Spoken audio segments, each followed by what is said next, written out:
अमेरिकनों को मैं बहुत अच्छी तरह जानता हूं। अमेरिकन एक चीज कहते हैं, there is no free lunch, यानी कि मतलब ये कि जो भी हम तुम्हारी इमदाद करेंगे उसकी एक कीमत होगी।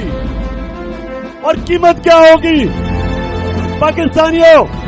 कीमत आपकी आजादी होगी। वो कहेंगे कि हमें बेसिस चाहिए।